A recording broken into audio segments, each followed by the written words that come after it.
going to reintroduce Renee here.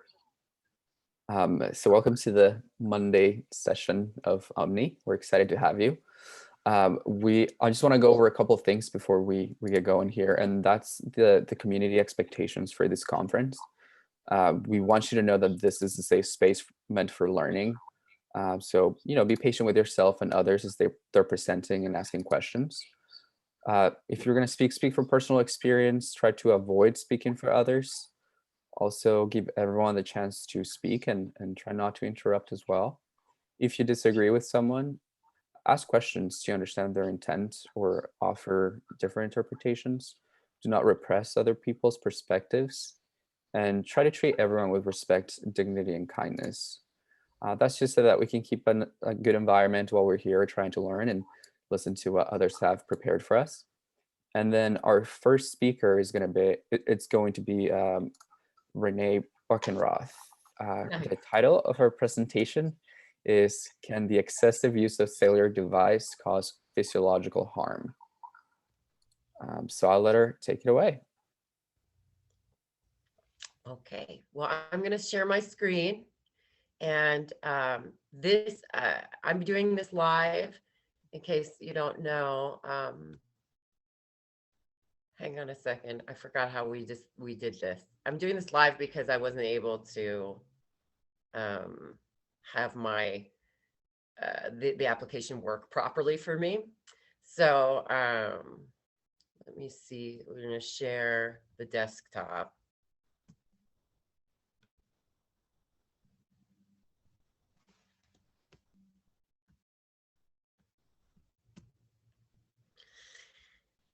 All right.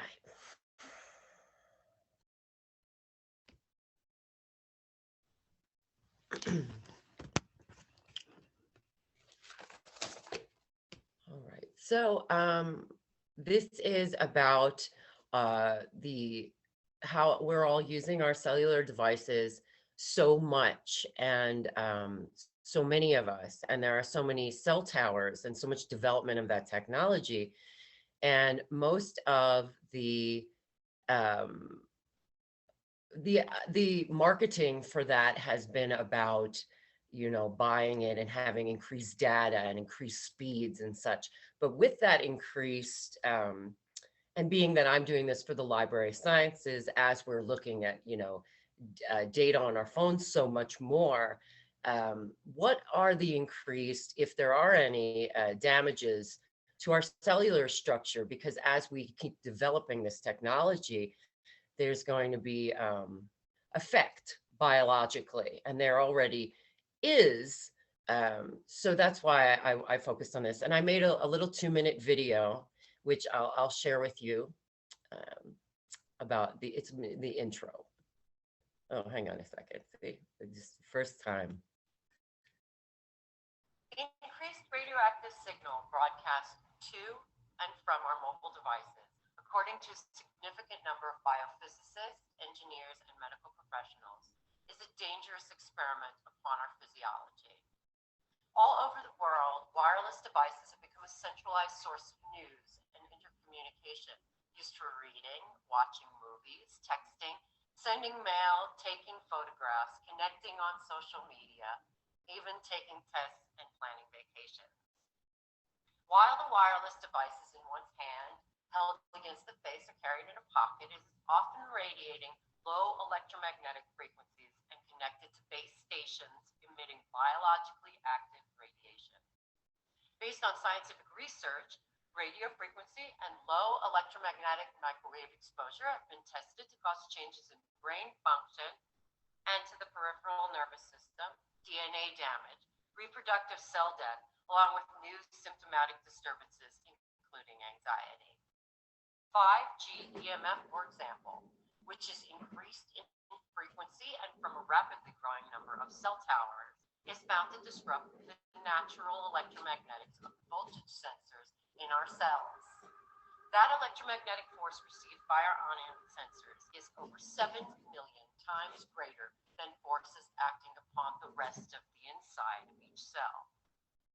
Man-made electromagnetics and microwave radiation from small cell wireless antenna stations could have serious results from higher levels of exposure exposure over the course of time. It is wise and preventative to investigate whether the daily use of our cellular devices with increased wireless frequency is safe, or if it links us to a variety of future mutations and manifestations of physical damage. Okay. Now, how do I get out of that?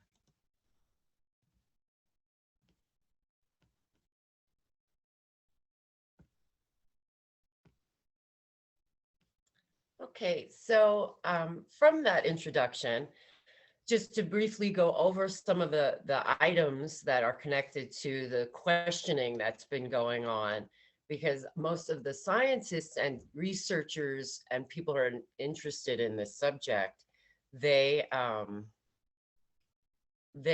you all still there?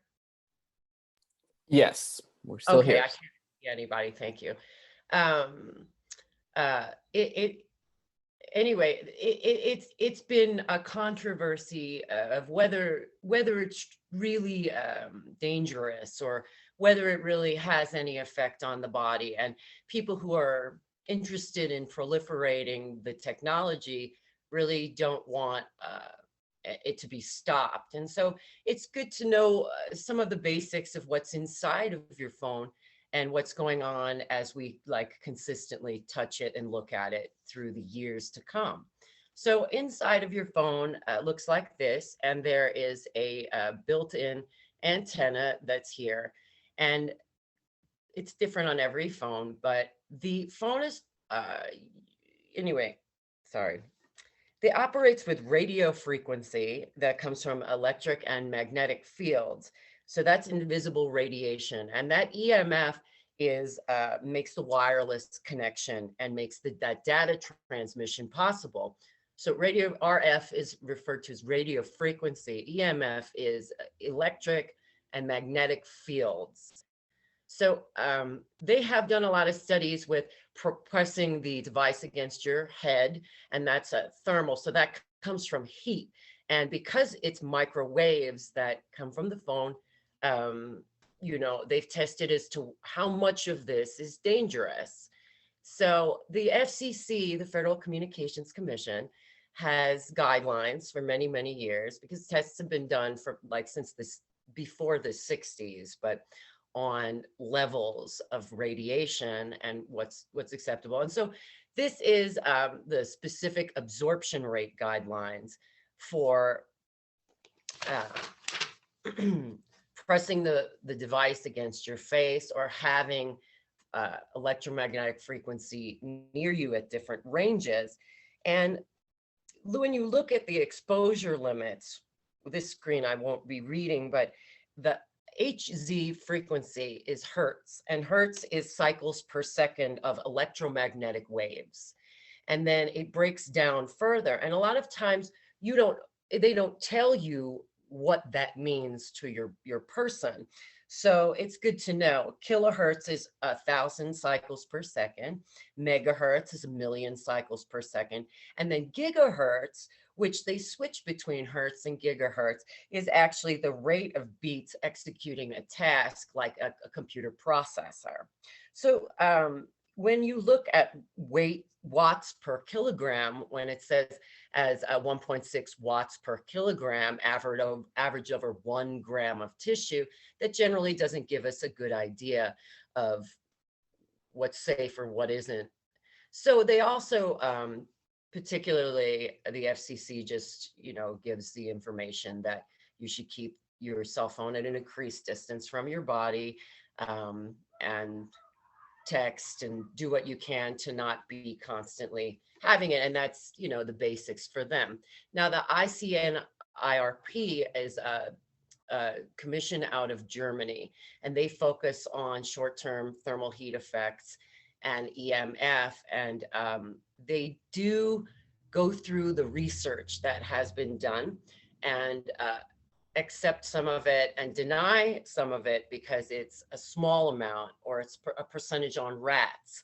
And here it has acknowledged damaging effects involving the neuroendocrine system and the thermal regulation, which regulates where your body's getting hotter, system in rats. And all the rest of the results from all of the different testings, they do not accept, but the RF and the AMF has been proven to damage animals and plants.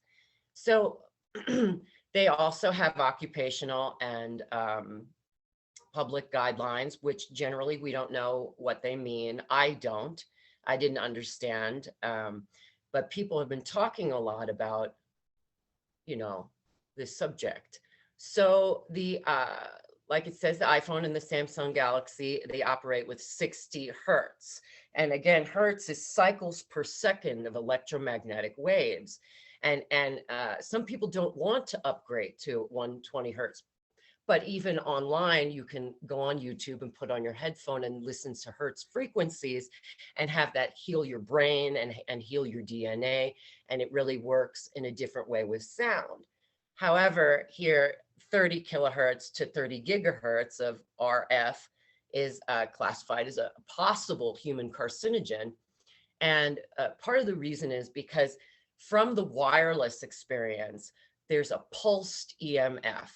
And it's, as it says, it's more active than continuous wave EMF with a 2G or 3G has been, exposure has been harmful over the course of time with laboratory animals. But the 5G has cell towers that emit a stronger pulse, but for a shorter distance. So there are more that they want. So Martin Pall is one of the most prolific communicators, and he's a retired professor of biochemistry, and he communicates that EMFs, as I said in the introduction, act on channels in the membrane that surround each of our cells called voltage-gated calcium channels. And that EMF puts forces on the voltage sensors that control that gate of 7.2 million times greater than the forces on other charge groups of our cells. So that's a kind of pinpointing thermal heating of its own. And that can have great biological effects on the cells in our bodies of adapting to that extra man-made radiation. And it works on bees and the plants and everything because it's a constant field. So not in opposition, but in contrast to the FCC and the ICNIRP, the National Toxicology Program performed a study revealing a statistically significant increase in the incidence of brain and heart cancer in animals that are exposed to that intensive EMF. And it's below the guidelines that are followed by most countries from the ICNIRP. So we have these cell towers on small base stations, and during the past 15 years, there's a connection that they've discovered between residential exposure to radiation of the MT base station antennas and its reported symptoms of unwellness, usually referred to as the microwave syndrome, which is electrohypersensitivity, including headaches, fatigue, sleep disorders. So they also, as it says, was reported that there was an oxidative stress biomarker in peripheral blood, which is related to the DNA damage. So they do warn about 5G increase being dangerous, and also more like an experiment that's being performed on us that we don't have the future results for to look at yet. So this is a photograph of Mount Everest, and this is their Wi-Fi station. But beneath them, there are all the tents and the flags and everything that you might have seen. And just to show you where it's going, it's everywhere. And because of the increased data that's desired, it's a stronger, it's a low vibration, so it can penetrate, but being that it's higher like current, it's making it everywhere, so that now this is a part of our biologically accepted environment. So children are more susceptible. They have a higher water content and ion content. and they will be exposed to cellular phones, the radiation for this lifetime, and they can absorb more. They absorb more in their heads. And so there have been a lot of different scientists who have written to Governor Jerry Brown. When they're really trying to push those cell towers and those little base stations to say, like, please don't do this until we know what we're really dealing with. And so instead of doing that in a good way, they've been placing them all over the place and putting them on top of schools. And being that there is significant, research that's been done about mutation, it's important for us to be aware. So to protect yourself, or just at least be abreast of it and know what to do, obviously you can take a distance from your phone. You can use an Ethernet cable and turn off the Wi-Fi at night. Make sure you're Bluetooth, and so you're not all just transmitting radiation. And there are cellular phone covers. There are those little stickers that a lot of times they use copper and iron and gold and silver, as a grid, like a shield. Shungite is like a material that's used and it kind of absorbs. And then there's special paint that has rubber and ion in it. They put cages over smart meters. People have been trying to really reduce the biologically active pulsations that have been occurring. And also shielding fabrics. You can have clothes, they make material out of it, or draperies for people's beds and things, like a housing to get into at night. So just so that you're aware, that current microwave EMF radiation is we adapt, we evolve. Evolution happens over, tens of thousands of years. And only the strong will survive, but it's kind of a good idea to know that even though the marketing people don't advertise how to be safe, there's a whole lot of information out there of it does have an effect. So just looking at this photograph of how many people have their cameras up, and how much Wi-Fi is going on in this area, and how it's every single day, can give you a better idea of, where we're at. And I thought that was important for us to be safe.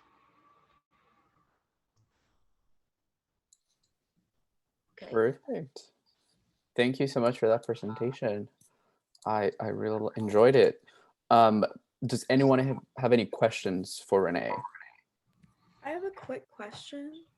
I was wondering if you could expand more on how Faraday cages work. Faraday is a person who developed, is the name of the person who kind of developed the technology. And just to also say that you are able to call, and a lot of people do, the electric company and say, remove this new digital smart meter and put that old, I think it's analog, but put that old meter back. So in the event of not doing that, it's kind of like a grid, like a square grid, and it's a cage, and they put it over the meter. And so the radiation that comes is broken up. That's the best I can tell you. Awesome. Perfect. Does anyone else have any questions? Renee, what made you decide to research this right now? What was the stimulus for you? Well, I'm in a library sciences honors class, and we're doing a lot of looking at social media and media, and whether it's real truth or it's misdirection and different algorithms and such. And so since so much of what we've been doing for like over 10 years has been on our laptops and our phones with the increase, I felt like it was important to just reiterate it. And also there's a stigma that I witnessed and experienced about being too much about being afraid about things, or too much not caring at all. And so it kind of was impressive to me to make sure that what I had read and seen, I've been given on my phone. And if you can see the little sticker in there, but I was given one of these and it made me feel good. Like it feels good, but I didn't really like understand what was the problem. So I wanted to find out for myself and then share it Nice. a little bit, you know. So, and what do you think was the most difficult challenge of doing this project? I think that really I've been having like to have to face math and not really having a mentor and like reading about all the math and reading about you know, that was part of why I didn't read those pieces about, you know, you're supposed to keep it one kilohertz volt away from per gram of, and I was like, what does that mean? And so that's the part that I really if I want to go into biophysiology or you know, stronger math concepts, I think that I would even be able to talk about it like better. So that part. Cool. Perfect. Alrighty. Any other questions for Renee? All right. Perfect. So thank you, Renee, for that presentation. I really enjoyed it, and thank you for answering our questions as well. And now we are going to move on to Madeline Duncan. The title of her presentation is The Defining Features of Opposing Classes, a Marxist analysis of the novel Little Fires Everywhere. So Madeline, take it away. Sorry, you are doing a pre-recorded. I will show it right now.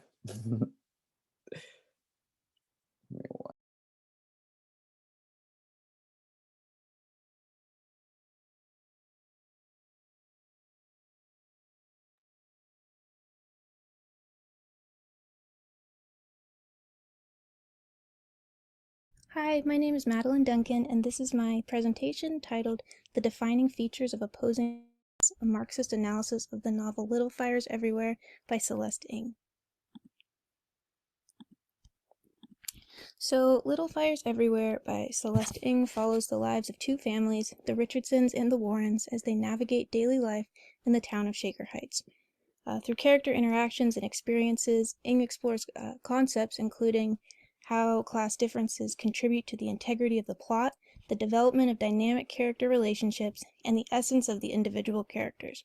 There are significant differences between bourgeoisie and proletariat characters that lead to specific opportunities, vulnerabilities, and differences in perspective. This paper seeks to understand Ng's novel from a Marxist perspective, specifically focusing on class differences and how those differences affect the lives of the individual characters. So, the divide that exists between characters of opposing classes is strengthened dramatically by how they perceive one another. Throughout the story, upper-class characters view their working-class counterparts with a distinct lack of empathy. Having never experienced financial struggles to the same degree, they have no idea of the emotional, physical, and social toll it can take on the individual level. It is extremely common for wealthy characters such as Mrs. Richardson and Mrs. McCullough to assume that the hardships which impoverished characters such as Mia and Bibi experience are self-inflicted, the result of character defects such as disorganization, irresponsibility, and a lack of motivation. This story falls into a pattern of the bourgeoisie looking down on their proletariat as though they were less than and incapable of sufficiently helping themselves. So in the story, a power dynamic forms between Mia and Mrs. Richardson. Mrs. Richardson considers Mia to be in need of her assistance and believes any act of charity on her part should be regarded as magnanimous and received with emphatic gratitude. This quote clearly displays that relationship.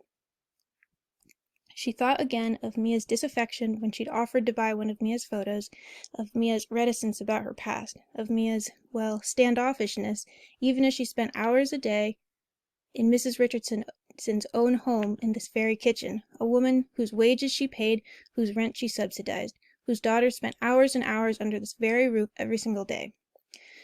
So this example is a clear illustration of the capacity for oppression that exists between the characters of opposing classes.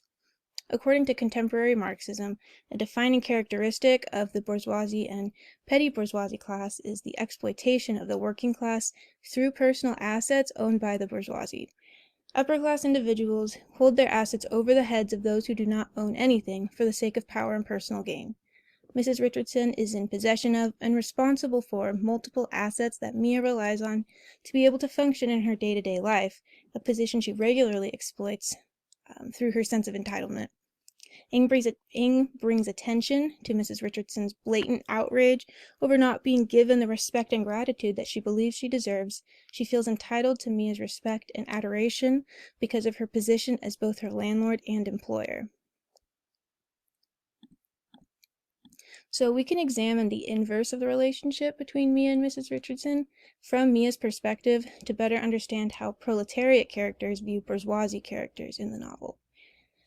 Although Mrs. Richardson feels magnanimous and generous while committing acts of charity, Mia instead views her as patronizing and feels as though Mrs. Richardson thinks less of her because of her low-class status. This concept is highlighted when Ing writes about an exchange that occurs between the two women. "That's very generous of you." Mia's eyes slid toward the window briefly, and Mrs. Richardson felt a twinge of irritation at this lukewarm response to her philanthropy. So in this line, Mrs. Richardson feels pity for Mia's lack of money and consequent lifestyle and offers to buy one of her photographs.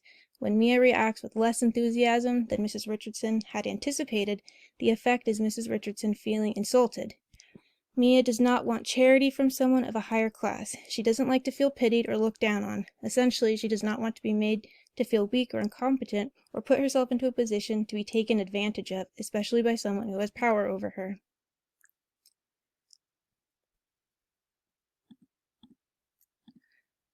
So some characters are also granted specific opportunities because of their upper class status, opportunities that lower class characters do not have access to. There are certain privileges associated with being wealthy. In Little Fires Everywhere, that potential for advantage is represented by a character's place within the superstructure of Shaker Heights. When conferring about prospective colleges, Lexi's guidance counselor tells her, "They know kids from Shaker always go on to do well. They'll give you an edge." Here, Lexi and her counselor are discussing her chances of getting into Yale and the added advantage of her coming from Shaker Heights. The superstructure favors the wealthy because the benefits to living in Shaker are only available for those who can afford to live there.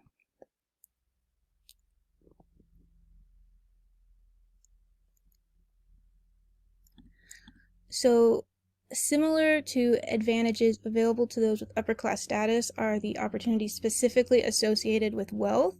In the novel, an extremely clear example of these wealth-based opportunities arise during the custody battle between the McCulloughs, the baby's potential adoptive parents, and Bibi Chow, her biological mother.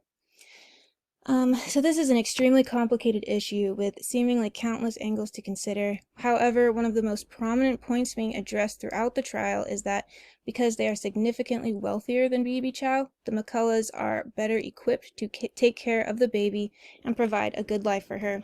Ing writes, "Mark and Linda McCullough, it was quite clear, had all the necessary resources for raising a child. Mr. McCullough had a steady, well-paying job. Mrs. McCullough had, for the past 14 months, been a full-time mother to the baby and planned to be so indefinitely. They owned their own home in a safe, affluent neighborhood. Overall, they were in the 96th percentile financially. The McCulloughs live an idyllic, picturesque life. They own a large home. Mr. McCullough has a good job that pays well, and they can afford to give the baby the best of everything. Because they are so well off financially, they can afford to have one parent, Mrs. McCullough, stay home with the baby, opposed to having to enroll her in daycare for a larger portion of the day. It is argued that this quality family time helps the McCulloughs maintain a larger influence in the way she is raised." The idea that money opens doors for wealthy citizens in Shaker Heights is a concept that easily translates to the real world. The wealthy have more resources available to them and access to more opportunities and greater experiences. In the end, it was decided that the baby would have a higher quality life with the McCulloughs because of their wealth.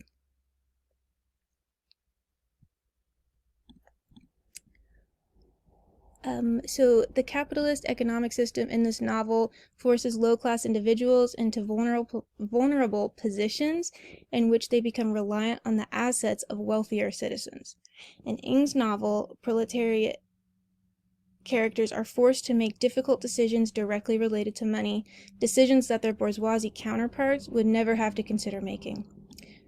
So as an example, right out of high school, young Mia is following her dream and attending a prestigious art school. She is struggling to get by. Even with a scholarship that covers her entire tuition, she has to work 3 jobs and still barely makes her rent. When her scholarship gets cut off, she is put into a financially compromising position. She has to sincerely consider a proposal offered to her by a couple who cannot conceive themselves but desperately want a child, a proposal that she ultimately agrees to. The Ryans offered Mia $10,000 to conceive a child with Mr. Ryan, carry it to term, and then hand the baby over after its birth. So about that experience, Ing writes, "In the end, she told herself it was the math that decided her. The Ryans' offer was enough to pay for 3 more terms of school. It would buy her time to earn enough money to pay for the rest. If she did this, she could continue. If she did not, she could not. Put that way, the choice seemed obvious." So Mia can think of no other way to fund her education. She is forced into a vulnerable position by her desire to pursue an education at an institution that favors the wealthy. If she had had enough money to attend school in the first place, she never would have had to consider doing something that she believed to be morally reprehensible. Society forces her to choose between her dream of attending art school and her ethics. So,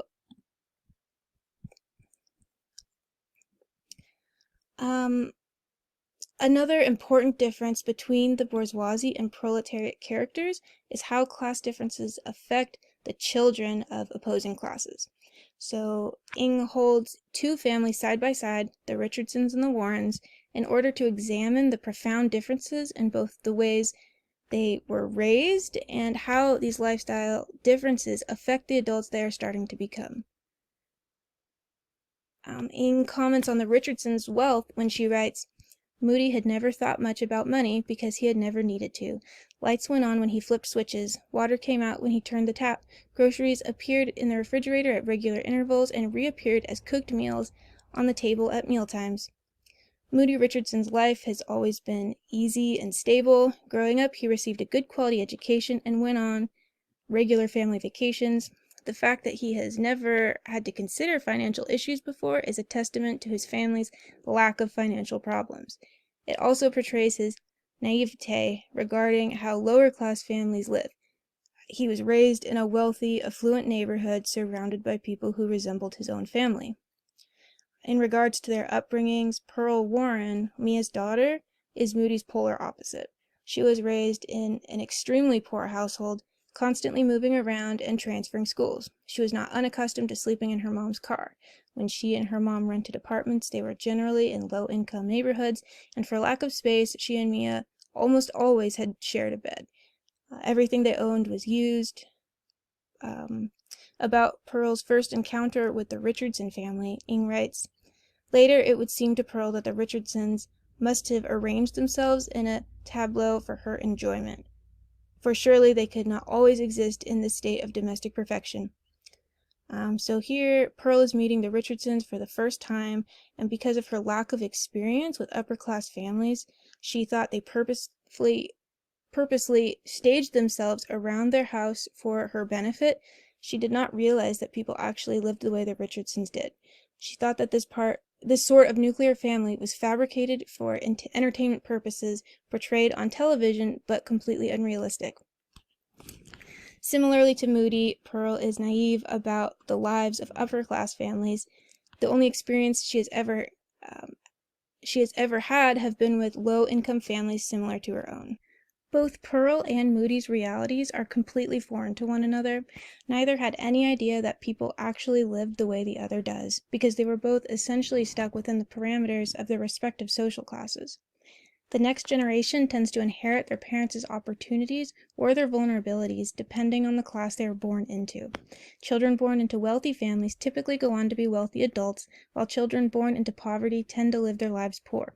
Like other concepts explored in this novel, this one easily translates to the real world. Class division is practically impossible to overcome, especially for children born into the only reality they have ever known. So, in conclusion, there are numerous differences between the upper and lower class, with the most consistent concept being that upper class characters are always advantaged over lower class characters. As depicted in the novel, the class someone is born into almost always decides how they will live the rest of their life. Through her negative portrayal of class division and the dangers that it poses to society, Ing alludes to being in favor of an anti-capitalist economic system. Here's my works cited. Thank you for watching.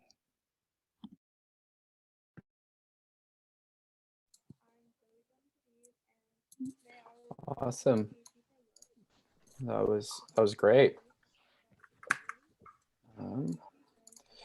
Perfect. So does anyone have any questions for Madeline? I was wondering what your major is and what made you touch upon something about ethics. A lot of people don't communicate about those points as often. I am an English major. I was reading this book for my end of semester novel project, and I was working pretty closely with my teacher, and she was just kind of wondering, what stood out to me specifically about the novel in order to determine the best approach to analyzing it. So initially, I kind of had wanted to do something along the lines of a character analysis, or looking at the relationship dynamic between two specific characters. But something that really stood out to me while I was reading it were, class differences and the division between the upper and lower class. And, I was talking to my teacher about it. And so she really encouraged me to do a Marxist analysis of the novel, which ended up being pretty challenging for me because going into this project, I had no experience with Marxism, and I didn't know anything about it. So all of my research was based very specifically on class differences from a Marxist perspective. Perfect. And I know Zoe, you had a question as well. Yeah, I was just wondering, to what extent do you think that Little Fires Everywhere reflects our society today? I think it's a pretty accurate representation. It's a pretty small community in the novel, and different, parts of, the world are obviously different. I think something sort of unique about this novel is that it's a very small community. And within the community, there's, very wealthy and very poor citizens. And usually, I think poor communities tend to be their own community, and wealthier communities tend to be their own community. And I think she maybe held them, within the same community in order to better portray the differences that exist between upper and lower classes.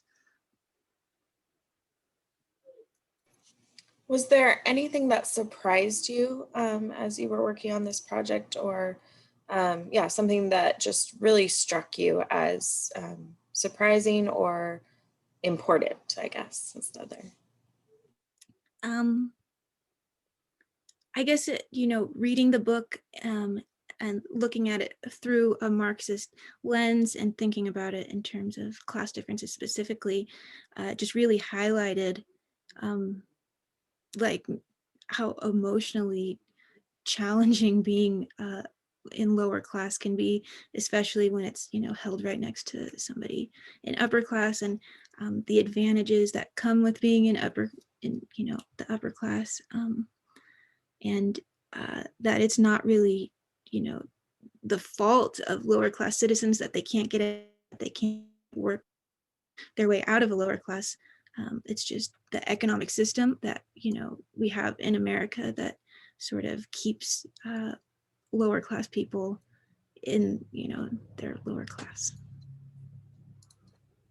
Yeah, I also have a question, and this is as you were talking, you said that you weren't too familiar with Marx and his ideas.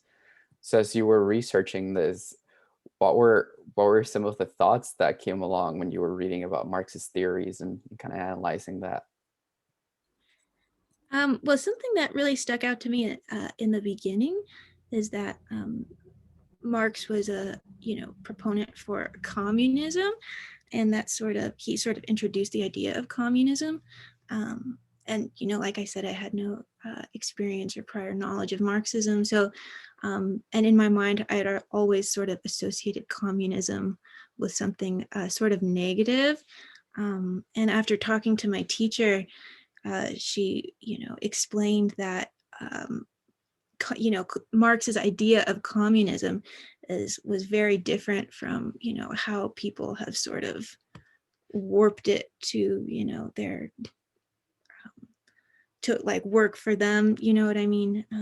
Like initially it was supposed to be this idea of this economic system where everybody is equal, and nobody has power over somebody else because of money or social class, and just like throughout history, it's been sort of this idea of communism has sort of been taken advantage of. So yeah, that sort of stuck out to me while I was doing my research. Awesome. Well, thank you. Does anyone have any other questions? Hi, yeah, one more question. Sorry, you might hear some Sesame Street going in the background with me, but so Madeline, wonderful presentation. My question is, as an English major, are there other literary examples that also you could recommend that perhaps parallel what you saw in Little Fires Everywhere with contemporary class issues in Marxism? Do you mean in a separate novel? Yeah, in a separate novel. So for fellow readers, could you recommend another book or another, I guess, books? Well, I mean, a book, the first thing that comes to mind, it's not really similar in terms of, tone or writing style, but it explores ideas of class differences, is Pride and Prejudice, or anything really by Jane Austen. I read Pride and Prejudice for the first time a couple of months ago, and it really explores themes of class differences and the advantages that upper class people have over lower class, and especially during the era that novel was written, those differences were much more pronounced probably than today. If not more pronounced, then they were more cemented, like it was, if that makes sense. Totally. Thank you for the recommendation. And I think that reflects very well on the fact that these class issues are not new and that they're deeply rooted historically. So thank you. Yeah, you're welcome. Awesome. And then, so now we'll move on to Zoe. So Zoe's presentation is titled, "A Guy Like You Should Wear a Warning, The Impact of Toxic Masculinity." So it's also a pre-recorded presentation, so I will share my screen.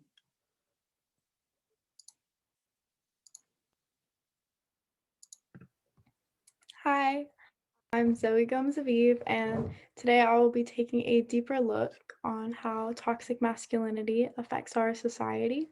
Through my presentation, A Guy Like You Could Use a Warning, the impact of toxic masculinity. So in my thesis, I suggest that toxic masculinity is encouraged and fueled by our patriarchal society, even though it is physically and emotionally harmful to all. In order to find solutions and limit the harmful effects of toxic masculinity, we must first explore the extent to which the cultural norm affects both those who do and those who do not identify as men. So the term toxic masculinity is pretty well known within popular culture within our society. However, the extent of its effects are not as well known. So toxic masculinity is a cultural norm in which masculinity is defined by strength or dominance that a man displays through status, sex, and aggression or violence. So the violent and aggressive behavior that's produced by toxic masculinity, and then the favor that stems from the patriarchal power structures combine to create feelings of entitlement in men simply due to their gender. So, to better understand the ways in which toxic masculinity impacts our society, we first have to reflect on our own Western patriarchal society.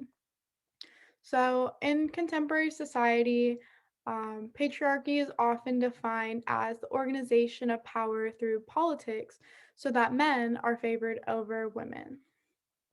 So, the patriarchal control over our society has resulted in the unequal division of power, opportunity, and authority between men and women, as well as other people that do not identify as either of those.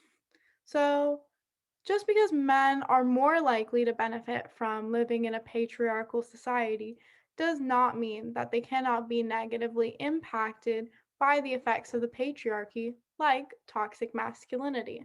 So, the term toxic masculinity suggests that masculinity is toxic.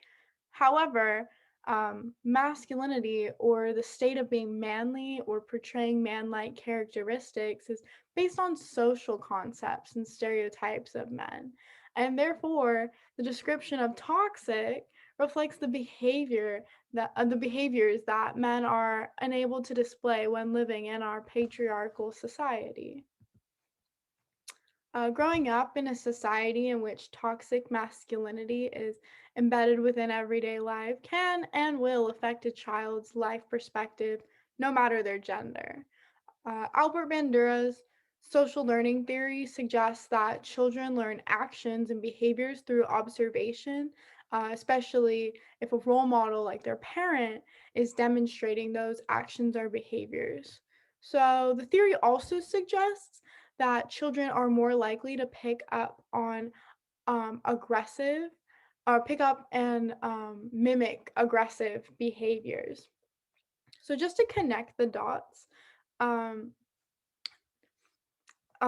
toxic masculinity is often displayed through aggression and acts of violence, and children are more likely to pick up and mimic aggressive behaviors. So, therefore, children are more likely to mimic aggressive behaviors that stem from toxic masculinity. So, mimicking these aggressive behaviors is often seen more socially acceptable for male children than it is for female children. And this is often due to the social expectations and gendered standards that children are pushed to mold to. Um, like, for example, male children are often encouraged to exhibit the early stages of manly behaviors. Um, the the encouragement to conform to these behaviors as children, like these stereotypically male or female behaviors, has been seen to influence the lifestyle and social interactions of children as they grow up. And the behaviors that are connected to the gender norms and stereotypes are both implicitly and explicitly taught to children. For example, the phrase boys will be boys implicitly teaches that boys' reckless behavior is excusable and will not come with consequences, which later on results in male teens and young adults behaving in reckless ways that can hurt themselves and others. So, toxic masculinity affects the way that children are raised, and it creates a disparity in the behaviors that young girls and boys are allowed to and expected to exhibit, which often predisposes the way that those children will act and behave in their future. So, the displaying of aggressive behavior that stems from toxic masculinity is often a factor behind violent acts. So, as I stated before, toxic masculinity affects all members of our society, but it especially targets some groups like women and the LGBTQIA plus community. Because, and I'm going to read this quote here.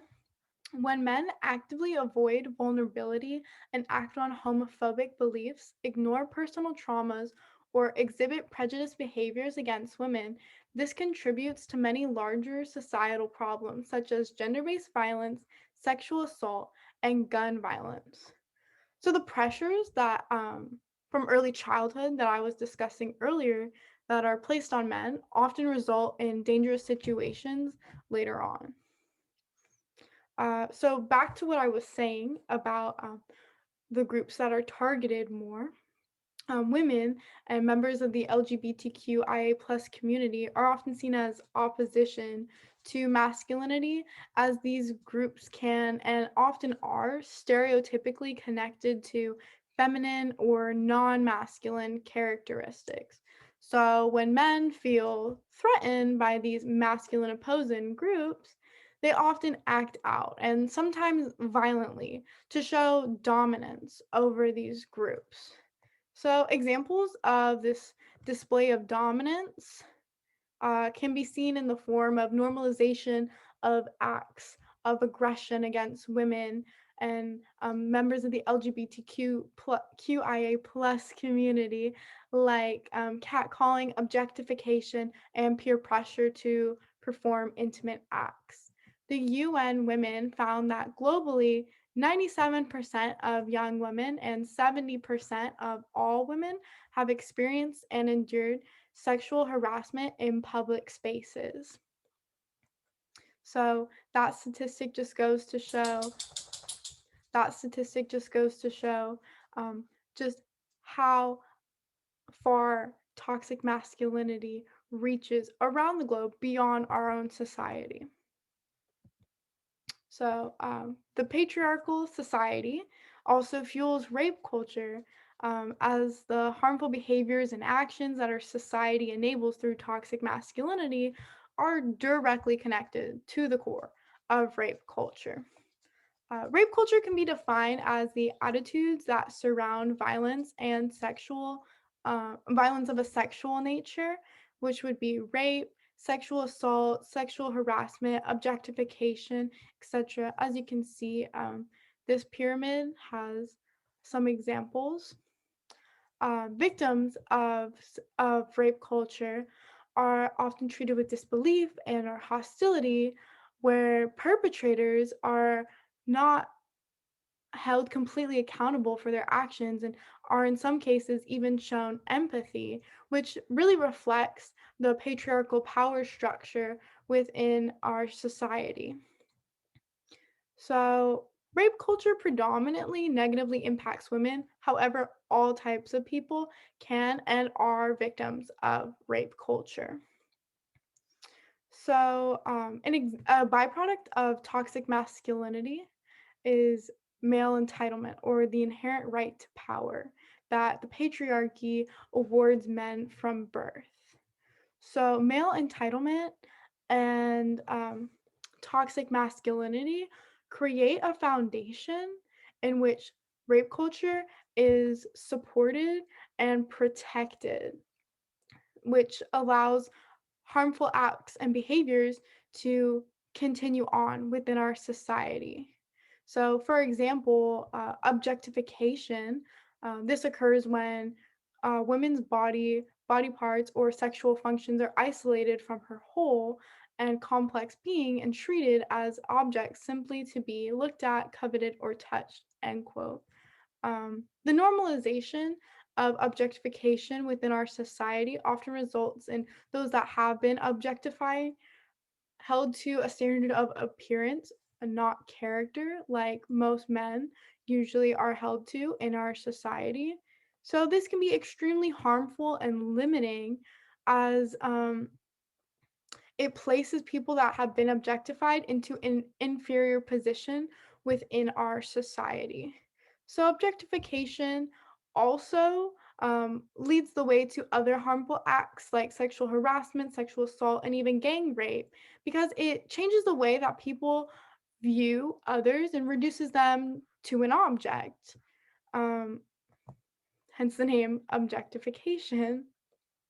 So I argue that the patriarchy cannot exist without toxic masculinity, which in turn produces and fuels the harmful system that is rape culture. So, rape culture often accumulates on college campuses, especially in spaces in which toxic masculinity thrives, like fraternities. So, RAIN, the Rape, Abuse, and Incest National Network, found that that's going to be this quote here 13% of all students experience rape or sexual assault through physical force, violence, or incapacitation among all graduate and undergraduate students. So that statistic is meant to represent all college students across the nation. And then according to the National Center for Educational Statistics, about 19.7 million students are projected to attend colleges and universities in fall 2020. And then this means, like, combining those two statistics, this means that 2,561,000 students will experience rape or sexual assault this year alone. Some factors can increase the chances of experiencing rape. Article from The Guardian found that men in fraternities are about 300 times more likely to commit a rape. Another negative part of college experience that connects toxic masculinity and college fraternities is hazing. So, hazing can be defined as an initiation into a fraternity to form and test the bonds of brotherhood. Georgetown University has dividing hazing into 3 categories: subtle, harassment, and violent. However, any type of hazing can result in dangerous outcomes like serious injuries and death. So, the USA Today reported that every year for the past 2 decades, at least one young man has died in connection with fraternity hazing. Whether it's alcohol poisoning, extreme physical labor, or physical injuries, dozens of lives have been lost in the name of fraternal kinship. So, while the definition of hazing can seem somewhat innocent, it's quite dangerous and begs the question, is Greek life really worth it? Fraternities try and cover up assaults, they try and cover up rapes and other wrongdoings to continue to stay on campuses and throw parties, but why are they allowed to do so? I argue that fraternities reflect the patriarchal power structure or the patriarchal power that breeds toxic behavior in our society. So, toxic masculinity does not just impact our greater community, it poses a direct threat to the health of individual men as well.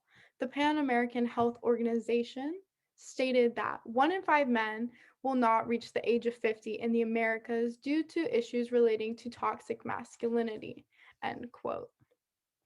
And when I first saw that or read that statistic, I was quite surprised. But just a quick look into social expectations that stem from toxic masculinity that are placed on men from early childhood made the statistic so much more believable. From a young age, boys are often encouraged to suppress feelings, especially not to display their emotions as it's deemed feminine. And gender norms and peer pressure also encourage boys to partake in more reckless or risk-taking behaviors as they mature into adolescence. So, as these riskier behaviors become more normalized and the suppression of emotion becomes more normalized through childhood encouragement and stereotypes and norms, then this results in dangerous dangerous results later on.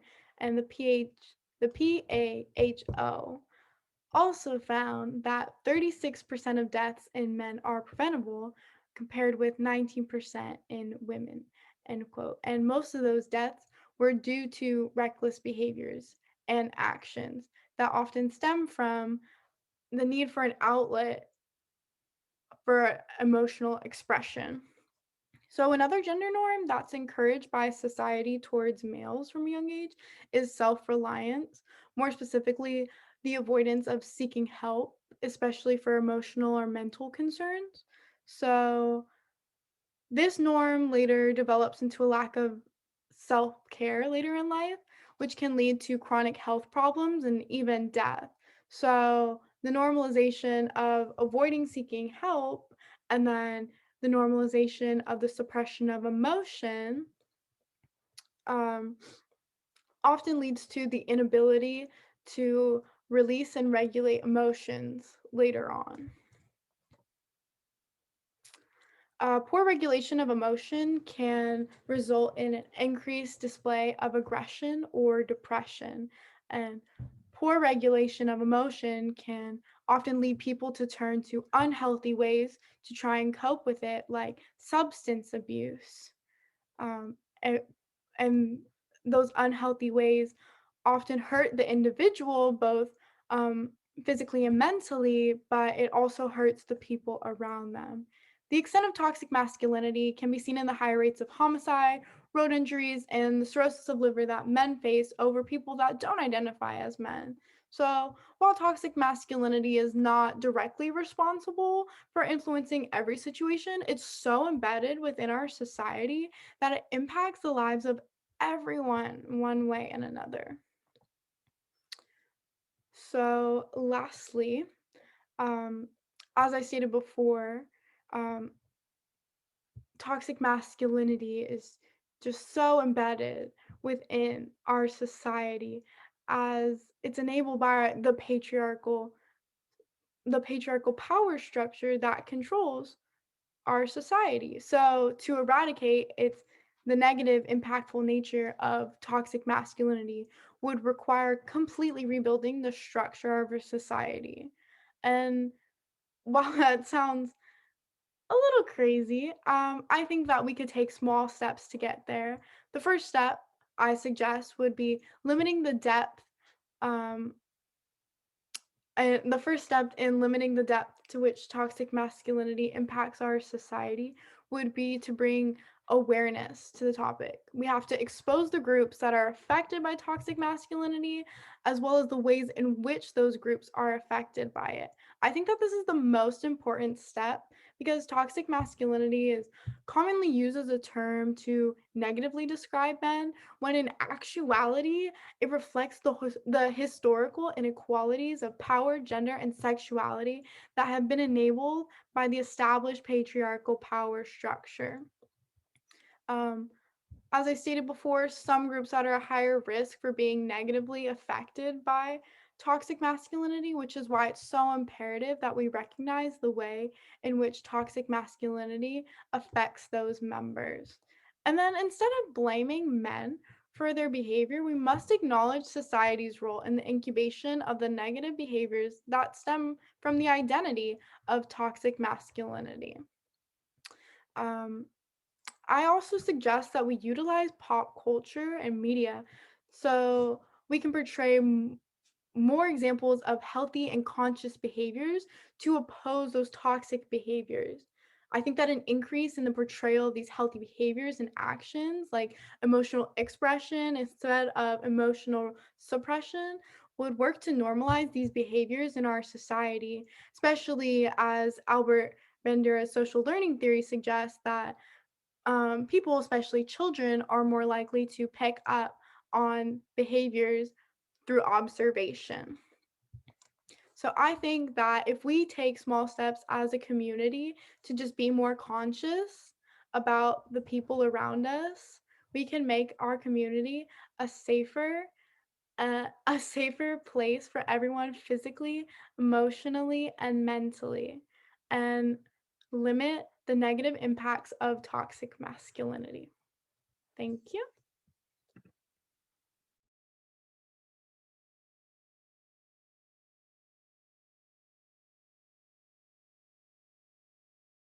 Perfect. Great presentation, Zoe. Really enjoyed it. Very insightful.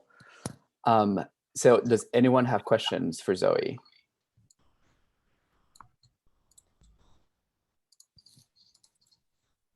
Well, I actually have a question for you. So this topic is really interesting. I will tell you a story and then I will ask my question. So I was at work and a client came in, and he needed help with certain systems that he was working with. And I said, okay, I will find someone to help you, an expert at this topic. And I went to go grab one of my female colleagues, and she's great at what she does. So when I brought her over and I introduced her to him, she looked at him. I mean, he looked at her and said, "You're the expert that's gonna help me out? No, go grab me a man." And I was like, that was the first time I've ever seen something so bad like that. And my heart just clenched and everything inside me just kind of like fell down. And I was so mad that day. I looked at my coworker and she looked at me, and then she turned around and said, "I'm more than qualified to help you. But if you prefer someone else due to your sexist beliefs, you're more than welcome to." And she walked away, and I was like, what just happened? So I totally agree with you. It definitely exists. My question is, so how can I, as a male, right? How can I prevent this from spreading?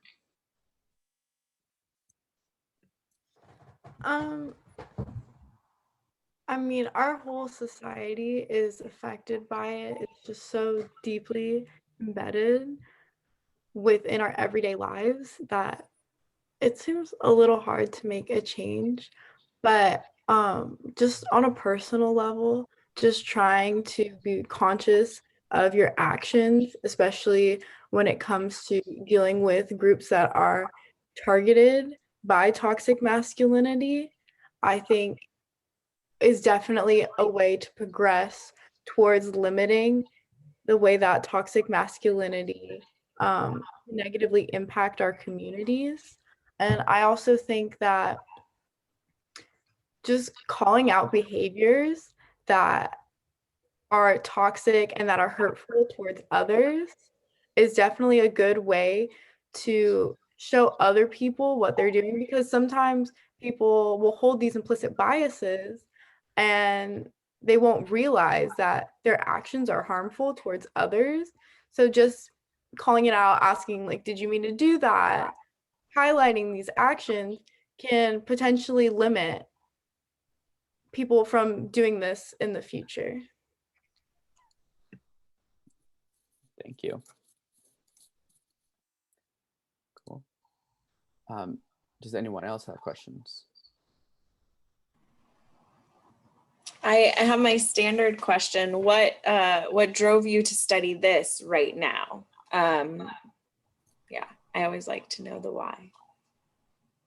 Well, in my anthropology course, I'm taking the honors course, and we had to find some topics that we wanted to potentially research for our research project. And I was just typing in keywords of things that I was interested in. And I just typed in toxic masculinity. I found the quote from the WHO that said 1 in 5 men in the Americas won't make it past the age of 50 due to issues relating to toxic masculinity. I just thought that was crazy. And as I did more research, because I was like, no, that can't be true, to look into it, I just couldn't stop thinking about it. Even when I was just looking at other topics, I was like, no, like I want to know more about this. And so that just ended up being something that I wanted to research, because as a woman, I am impacted by toxic masculinity, but I just wanted to see how people that aren't women are impacted by toxic masculinity as well, because it's not just one-sided. It affects everyone living in our society. And I'm really happy that I did pick this topic, because it's been so interesting and it's really shifted my perspective of the world and our society specifically. And do you think that, so you on your presentation you said that society, it's they're kind of like the society's to blame for the toxic masculinity. So would you say that social media platforms are kind of a big part of that? Yeah, as we all make up society, we input behaviors and expectations, but the same way society pushes us to mold towards these behaviors. So I think platforms like social media work in that way, as society kind of pushing us towards um, molds to fit into, because I feel like social media has turned into a, just a different platform than sharing your lives with your friends. I feel like it's become more about aesthetic rather than social interaction. And I think the aesthetic is solidifying in it like kind of solidifies these gendered stereotypes and norms and just expectations about people. And I also feel that social media works to kind of limit social connection, because instead of trying to connect with people, you're looking at pictures and you have this perception of how someone is based off of the way that they look and the content that they post, rather than being able to really get to know the type of person that they are. And I feel like because there's kind of like, I feel like there's a different society online than in actuality. It's more like how people wish to be perceived by society. And I feel like the way that they wish to be perceived often falls into different norms that are reflected within our reality. I see. Cool. Thanks. All right. So I think we have 15 minutes before the next presentation, right, Elizabeth? Yeah, thank you guys so much for taking the time to be here and share your research with us. You all did great. I know there were some nerves, but you all did great, and the Q&A was nice, right? There was nothing mean. So feel free to join us for the rest of the day. We've got some more really great research projects coming up. And don't forget that if you're in the honors program, when you're doing your enrichment hours, you get 20 enrichment hours for presenting at an OMNI, which is all of the enrichment hours you need to graduate as an honors scholar. So that's great. So just don't forget about that down the road if you are applying for certification. And otherwise, yeah, we'll take a little break here, and then Christine and Renee will be moderating our next session. So Renee, if you want to come back like 5 minutes before the next session starts or something, you guys can feel free to either stay in the room if you're going to attend the next session, or leave and come back. Either way is totally up to you. So it's 10 minutes from now? Yeah, about 10 minutes, a little over. Yeah. Okay. Cool. Thank you so Thank much. you, guys. It was really awesome to see all of you, and it was great listening to you communicate. Thanks.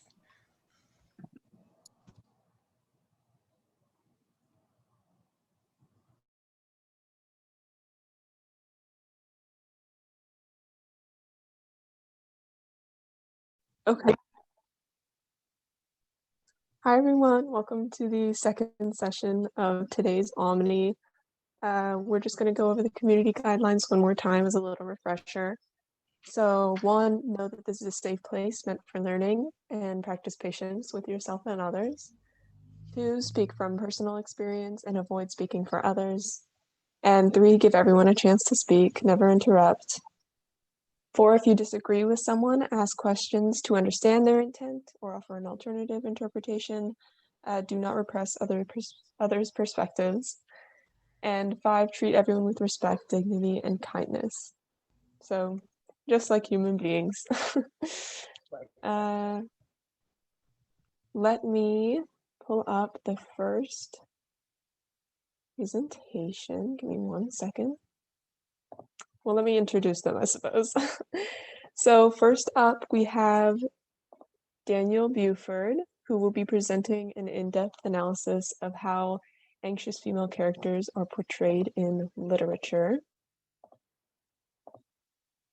It takes me a minute to share screen. Hold on.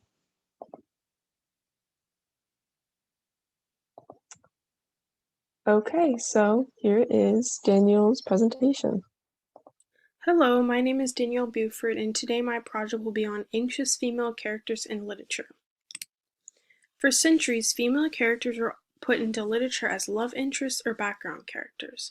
Over time, females were given more important roles such as being villains or even main characters, but they are often portrayed as anxious characters.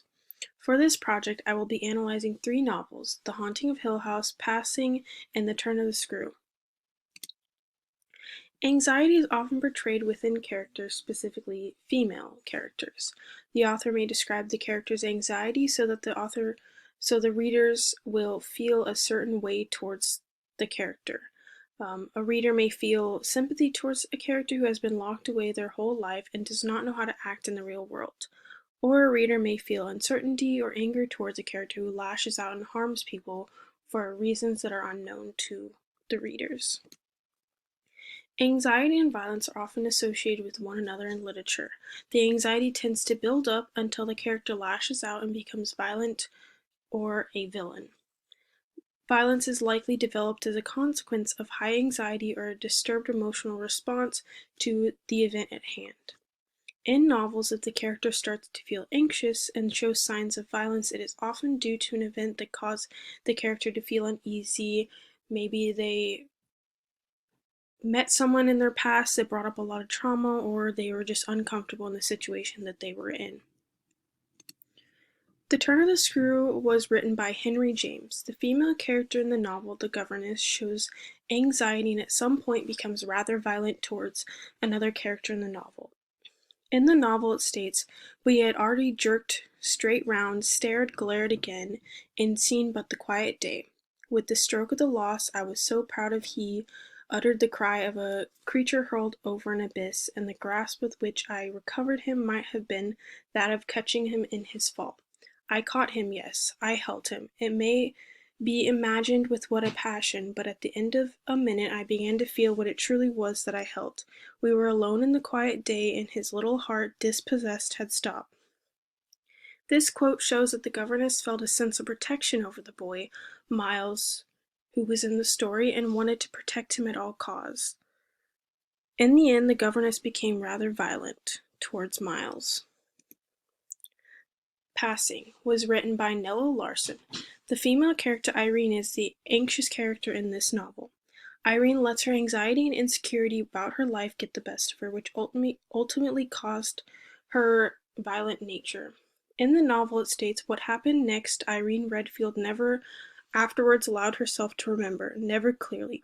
One moment Clara has been there, a vital glowing thing like a flame of red and gold, the next thing she was gone." This quote seems to foreshadow that Irene may have been involved in the tragic ending of the novel, but she blocked out the true events that happened that night. The Haunting of Hill House was written by Shirley Jackson. In this novel, the main character Eleanor is portrayed as the anxious character. Eleanor was locked away in her house for half of her life because she had to take care of her dying mother and developed a lot of communication problems. In the article, A Chronicle of Anxiety, Dissolving Interiorities and Fractured Exteriorities in the Works of Shirley Jackson, it says, "It is in these moments that Jackson's characters engage in their own internal world building, creating coping mechanisms that often lead them down even more destructive paths." In the article, it shows that the anxious female character is their own self-destructions. People are their own worst enemies.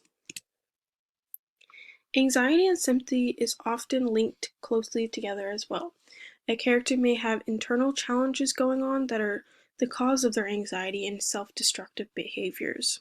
Authors tend to make the readers feel empathy for the anxious characters who struggle with their minds daily. A lot of readers may even be able to connect with the characters personally from experiences that they have endured in their life as well.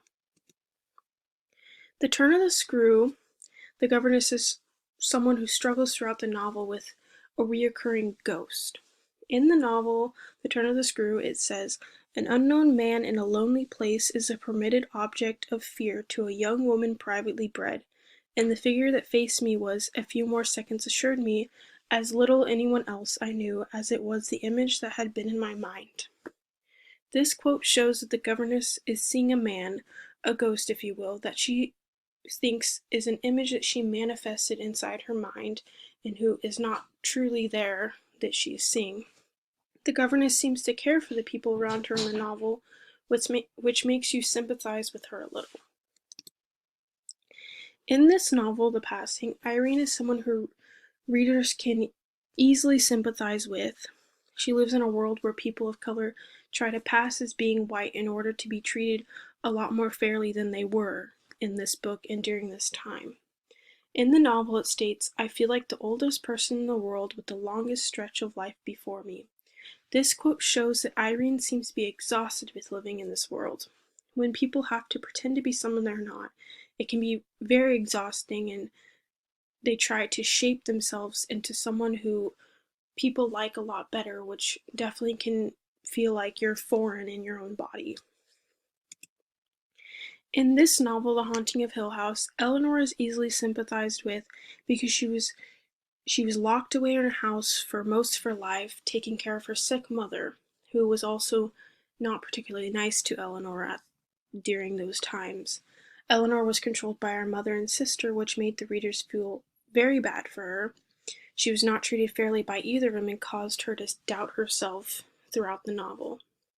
In the article, A Chronicle of Anxiety, Dissolving Interiorities and Fractured Exteriorities in the Works of Shirley Jackson, it says, her characters are often troubled, dismal heroines who have a tenuous grasp on sanity and who find themselves in the midst of a world that seems to reject their very existence.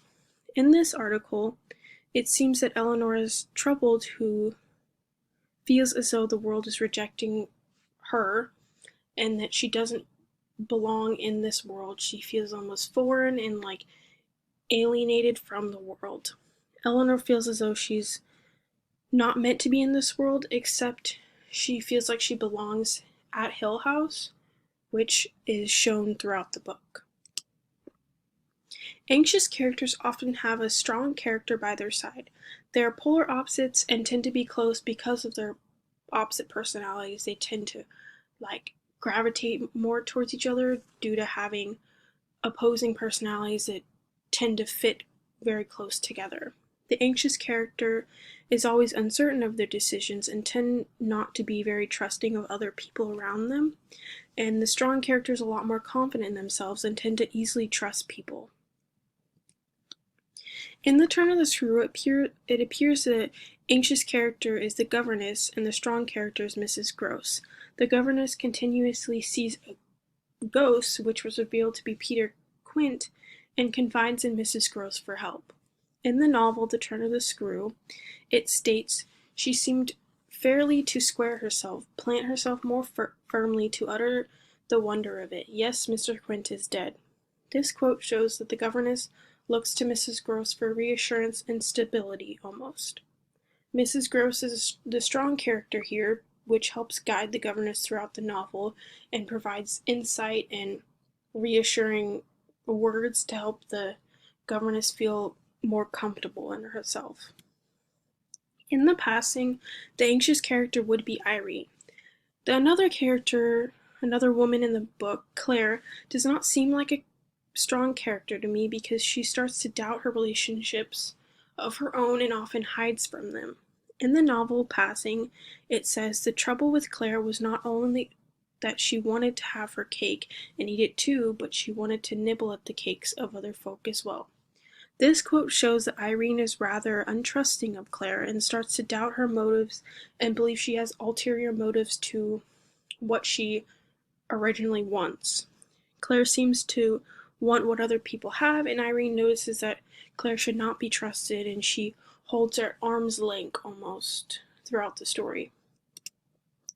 In The Haunting of Hill House, Eleanor is the anxious character. The other female character, Theo, is the strong character that fits together with Eleanor. Eleanor is not confident in herself and constantly doubts herself. She is reluctant to trust anyone, and Theo is really confident in herself and never questions anything. She seems more willing to trust people than Eleanor, who always doubts her decisions and doesn't trust anyone. In the article, A Chronicle of Anxiety, Dissolving Interiorities and Fractured Exteriorities in the Works of Shirley Jackson, it says that her characters are written as anxious, embattled women with complicated relationships with their families, men, and other women. Is no doubt a reflection of her own troubled and personal relationships. In this article, it shows that anxious characters always have complicated relationships with others because they aren't as willing to let people in their life as those who are not anxious. Anxious characters tend to be more held off and don't let their walls down towards other people, and it takes a lot to build that trust with them. Anxious characters are popular in horror novels because the characters portray an uneasiness. These characters are often considered as an unreliable character, and they often create an eerie feeling in the readers that cause the book to be more scarier and grab the attention of the readers more. Horror novels often blur the boundaries between what is real and what is imagined, what is supernatural and what is mundane. The human minds are ultimately the most haunted and unknowable place.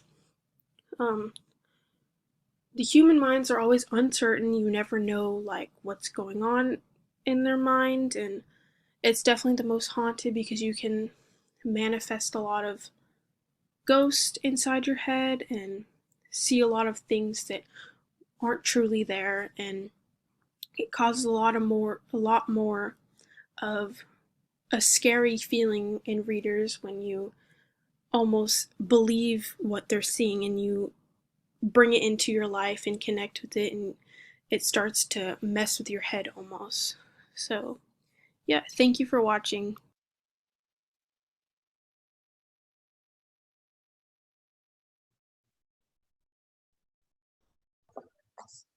All right. So that was our first presentation. Great. And now we're doing a live Q&A. So Daniela, are you here with us?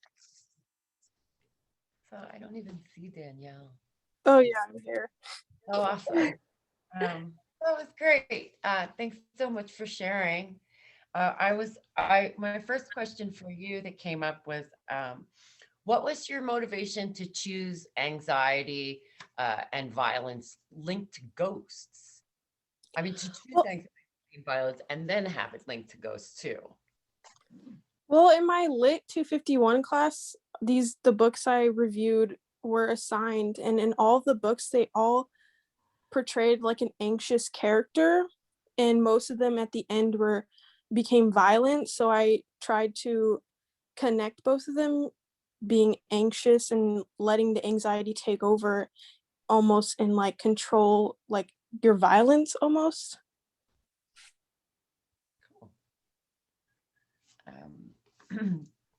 I could keep asking you, does anybody else want to ask her a question about a presentation?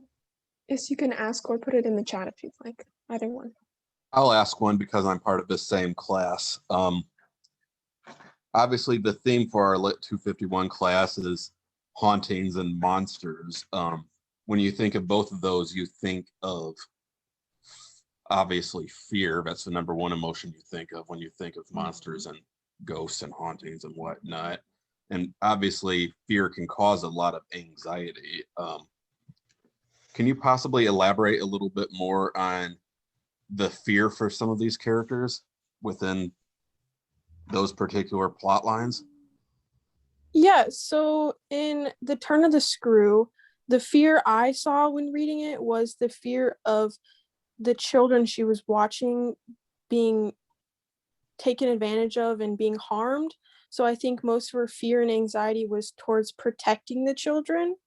And then in The Passing, it's a little different because she feared that her husband was being rather unfaithful, and she let that fear and anxiety take over, and she became violent towards the lady that she thought was having the affair with her husband. So hope that answers your question. Oh, definitely. I just thought it would help the others who weren't part of our class have a little more context about that. Great job. Thanks.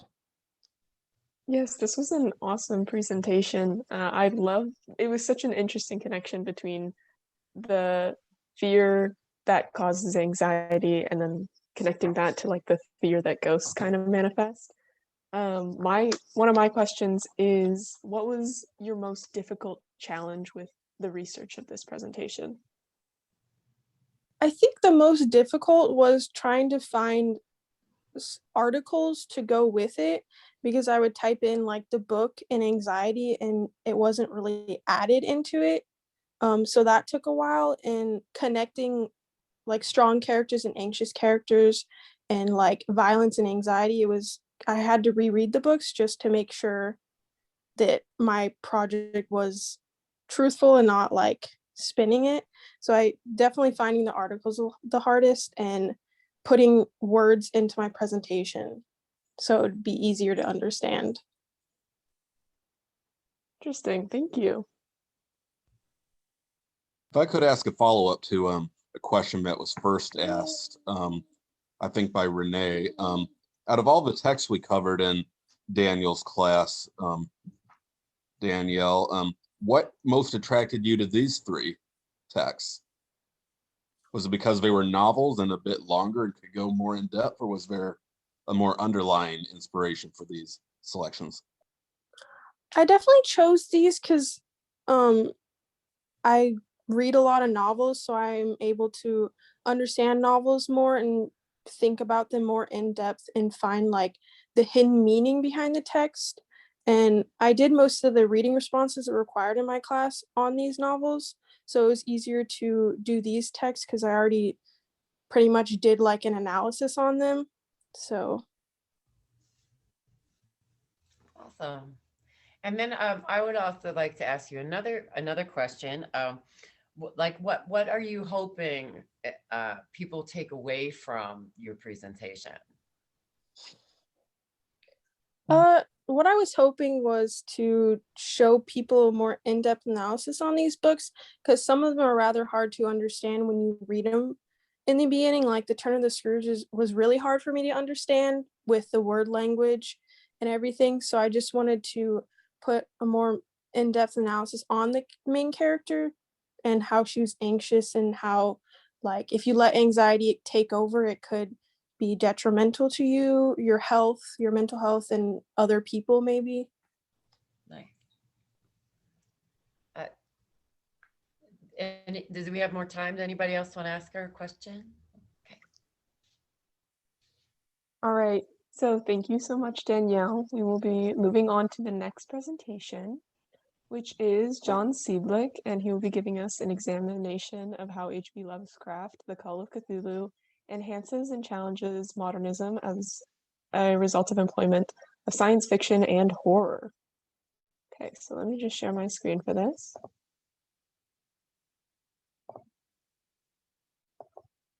Right, here we go. Hello everyone, my name is John Sieblich, and today I am presenting science fiction, horror, and Lovecraftian surrealism, challenging modernism in The Call of Cthulhu. I would like to start off by thanking my faculty mentor, Daniel Contreras, as well as the rest of the MiraCosta College Honors Program for all the continued support throughout this semester. The Call of Cthulhu was a short story written by H.P. Lovecraft in 1926 and published 2 years later in Weird Tales in 1928. It's a combined mixture of science fiction, horror, and dark romanticism, very reminiscent of the works of Edgar Allan Poe over 70 years before. And it shattered the boundaries of imaginative literature by combining so many different genres and styles into one short story. In the literary world, it's often considered to be a work of modernist literature, and the story details an anthropologist's hunt for a secret cult that worships an ancient alien demon known as Cthulhu. Like many literary and artistic genres and movements, modernism is one that is not very easily defined. However, there are quite a few traits that are unique to modernism, such as the rejection of absolute truth, materialism, and doing away with tradition, that all of which find its way very fluently within the Call of Cthulhu, which leads it to be considered by many scholars to be a work of modernist literature. And it's these same themes that contributed heavily to the development of science fiction and modern horror, both again, which make up thematically the basis of the story. Even though there are quite a few elements of modernism present in the Call of Cthulhu, there is also a lot of conflicting points that seems to point away from a modernist labeling. So for this presentation, I'm going to be examining some of these conflicting modernist traits within the story and locate evidence that highlights not only modernism, but also that opposes modernism, and establish science fiction and horror as genres that work both within modernism and against it in order to make the story completely unique. I want to set up surrealism as a more proper definition and labeling for the Call of Cthulhu, but also stress the importance of shying away from particular genre classifications and illustrate just how multidimensional literary genres and movements can be. So I mentioned in a previous slide, one of the crowning attributes of modernism is its rejection of the idea of absolute truth.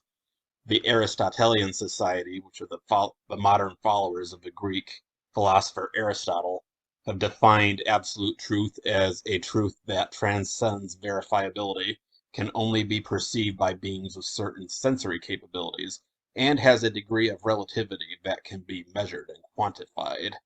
H.P. Lovecraft, throughout the Call of Cthulhu, really seems to accept this definition of absolute truth and touches on it almost from the beginning of the story by having his narrator discuss the inability of the human mind to correlate all of its contents. And he muddies the water all throughout the story by combining real, recognizable science and ideas and distorting them to the extreme by the introduction of Cthulhu and various alien philosophies and ideas. He further addresses a strong belief in science that will inevitably lead humanity to a point where they will experience something so horrifying and so unknown that it will cause them to either go insane or bring about another dark age. So to him, truth is something that has to be avoided, because throughout the plot of the Call of Cthulhu, the more knowledge certain characters gain, the more in danger they become. And this would further paint a negative picture on the idea of absolute truth, and Lovecraft goes out of his way to reject it at all possibility. Even while Lovecraft spends an inordinate amount of time throughout the story, The Call of Cthulhu, in rejecting and denying the idea of absolute truth, there are also so many instances throughout the story where he incorporates various ideas of truth that, by the very definition given by the Aristotle Society, can be construed as being absolute truths. So while he is spending a lot of time rejecting it, he's also taking advantage of it at many points throughout the story. For instance, the mental hold and mind control that Cthulhu and his cult followers have on the bodies and minds of their followers is so permanent and so set in stone as to be considered absolute. It is a definitely quantifiable hold that he has on all of them. The science and non-Euclidean geometry of his alien heritage, undying cult leaders who have found a way to cheat death, and the very existence of Cthulhu as an extraterrestrial being that descended from space at a time before the dawn of humanity, all present quantifiable elements that make their truths absolutes. Another major defining trait of modernism that features prominently throughout the Call of Cthulhu is materialism. Lovecraft makes it a point in many places throughout the story to inform his readers that his desire for the story was to be read as one emphasizing materialism. And in fact, towards the beginning, the story's narrator, the anthropologist Thurston, refers to himself as having an attitude that was one of absolute materialism. The story relies very heavily on materialistic items, physical objects of all kinds, from extraterrestrial to human, cultural, biological, Even the physicality of undeath is referenced and shown multiple times. So there's a very physical, visceral element to the story that sets it apart from many others that were being written at the time. While Lovecraft spends an awful lot of time throughout the Call of Cthulhu focusing on tangible physical items and objects, he also spends an equal amount of time and energy focusing on the intangible aspects of the story.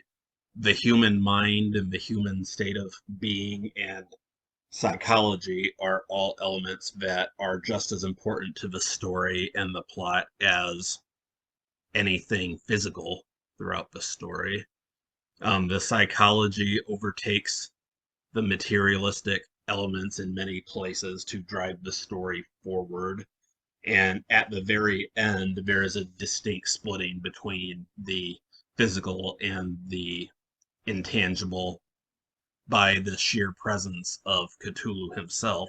When he makes an appearance at the very end of the story, he is presented as a physical being, but throughout a battle with the ship, he becomes incorporeal, and after sustaining damage, he makes himself a non-physical entity in order to recuperate and heal from damage sustained. So he is making it a big point in many places throughout the story, especially the end, that he is drawing a very fine line between the physical and the non-physical parts of the story. And for it to be a true piece of modernistic literature, the Call of Cthulhu will have to not focus as much on the intangible and focus more on the physical, and the fact that Lovecraft is doing both at the same time with equal amount of energy, and contrasting the two suggests that the modernist label is not accurate for this particular story. One third and final characteristic of modernism that I want to talk about in relation to H.P. Lovecraft's story is the rejection of tradition throughout the Call of Cthulhu. The fact that the story is very much a science fiction story and falls heavily within the genre of science fiction is proof, according to Jack Williamson, that the story is focusing heavily on the direction that humanity is taking and the current path, the modern path that they are on presently. The path that Cthulhu has chosen for humanity and the direction they seem to be heading in regards to his influence is by far a very dominant theme throughout the story. So it focuses less and less and less on what happens in the past, and it's focusing more and more and more as the story goes on the direction humanity is heading. So the modernist tradition, the modernist definition in this instance, according to this definition of science fiction, is definitely leads credence to the proponents that the Call of Cthulhu is a modernist story.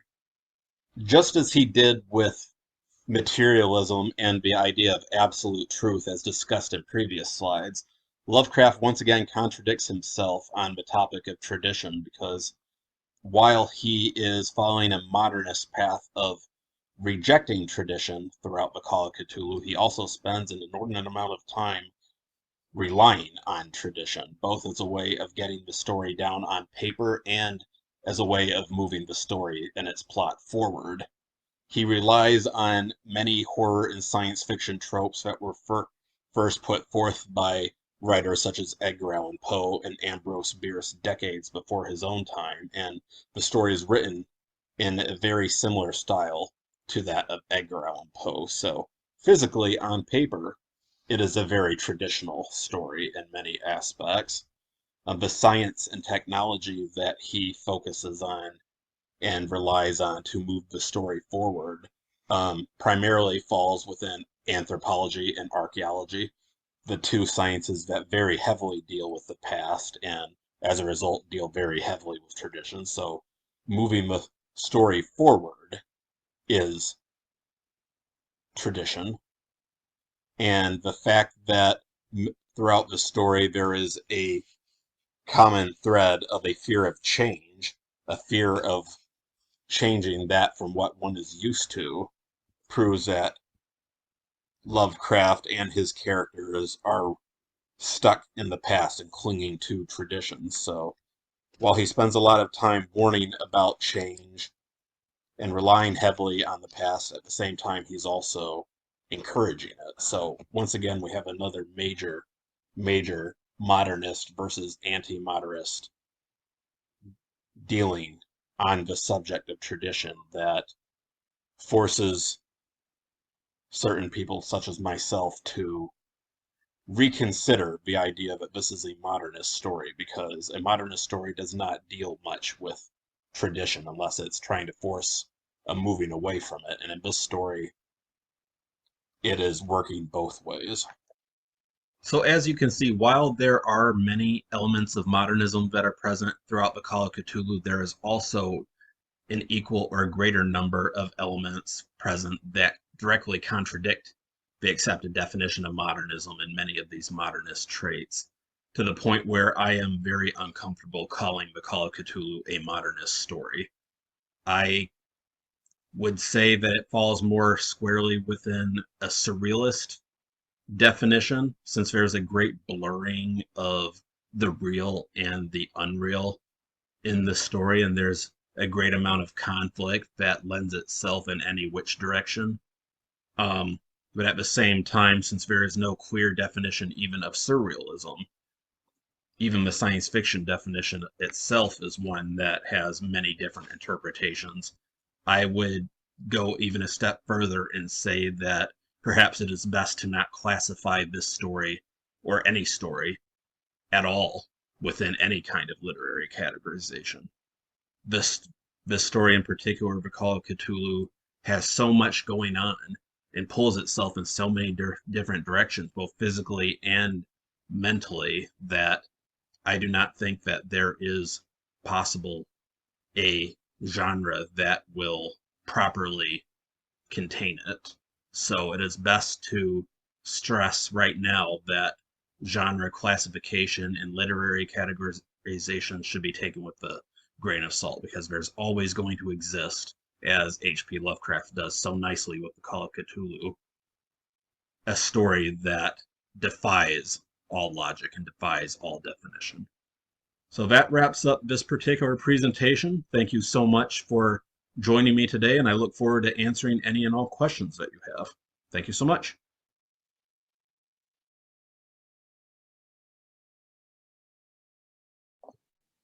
All right, thank you so much, John, for that presentation. So we are going to go into a live Q&A about it. Do we have any questions that people would like to start off with? I would actually like to, if you don't mind, ask you, John. So could you possibly give like a super brief synopsis of the Call of Cthulhu, and in particular, what came up for me is Cthulhu a god replacement or a disturbance or a prophecy of the future? Both excellent questions, and since I saw that Danielle has one, I'll try to be as brief as I can, although I'm a rambler.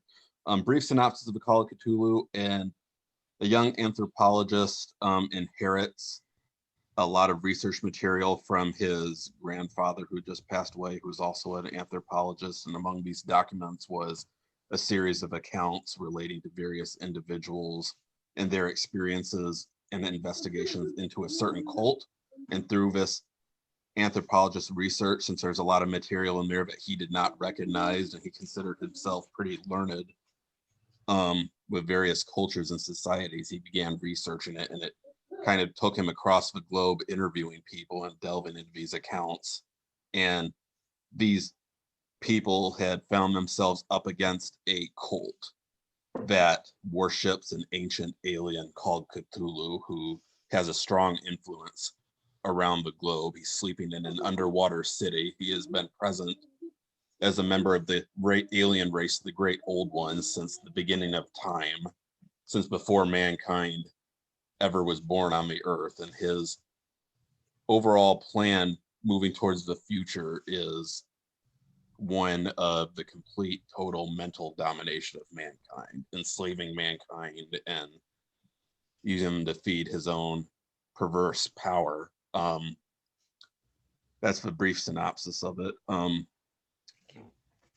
As far as what inspired me to research this particular story, kind of kind of an interesting one. It wasn't my intention at all when I first started the semester. Like, I had my honors contract for Lit 251 discussed before the semester even began, and I was planning on doing another story and aspect of science fiction entirely.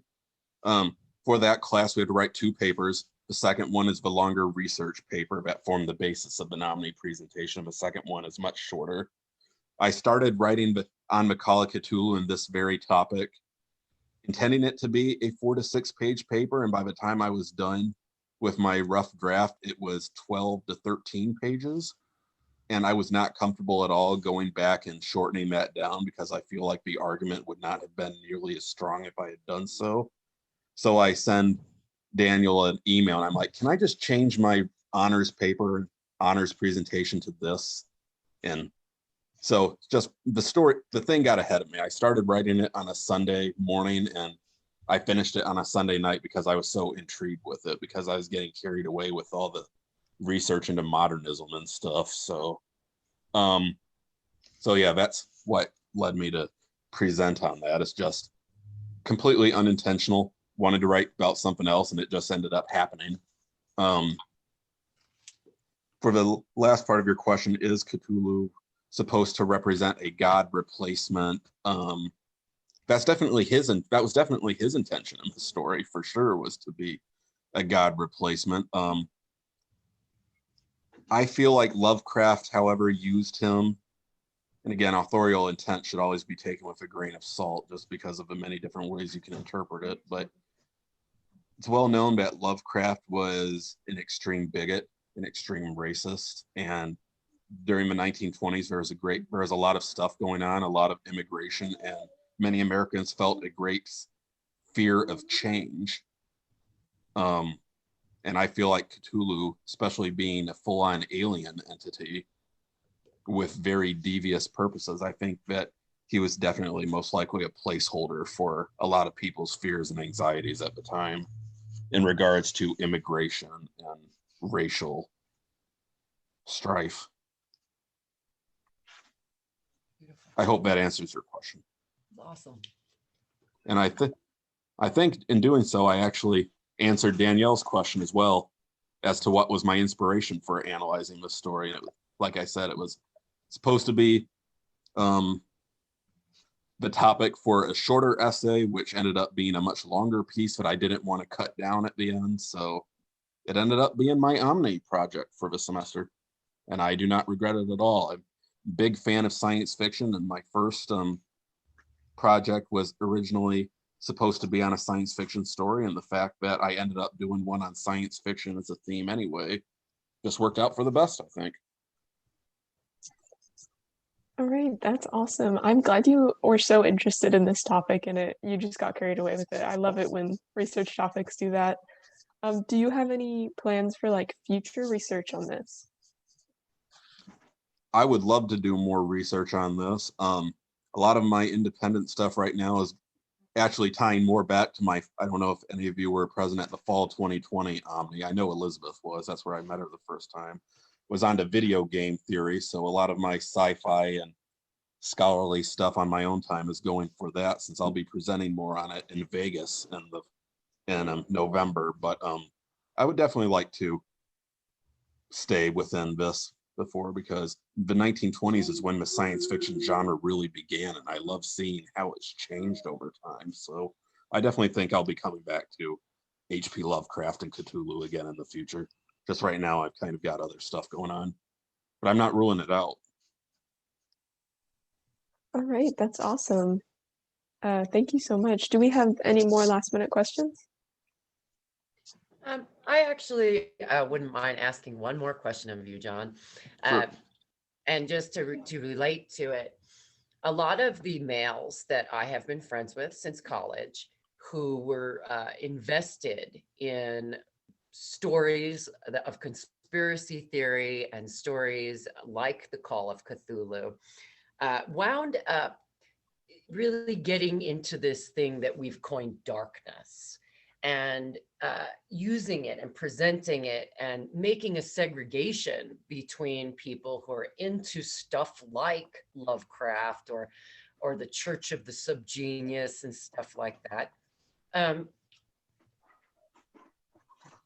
I've just kind of wondered how you felt that the Call of Cthulhu is related to us, and particularly like males of our generations in this time, of this time frame. What does that mean? Does that have speak to you in this life? Do you understand? Yes, it does, and I hope I'm able to answer this to the way you want me to. Definitely, I can see where people are coming from with the darkness theme. A lot of people colloquially refer to Lovecraft as the OG goth person because he exhibits a lot of traits that people stereotype with the goth subculture today. He was a very dark-minded person, a reclusive person. He preferred the night to the day. It's always pictured wearing dark clothing. Always dealt with some really dark aspects of humanity, and definitely a lot of the darker, more savage aspects of humanity, even his personal life with his bigotry and everything. I didn't really get any feel of masculinity or maleness when I was reading this. It wasn't a lens that I necessarily looked at the story with. I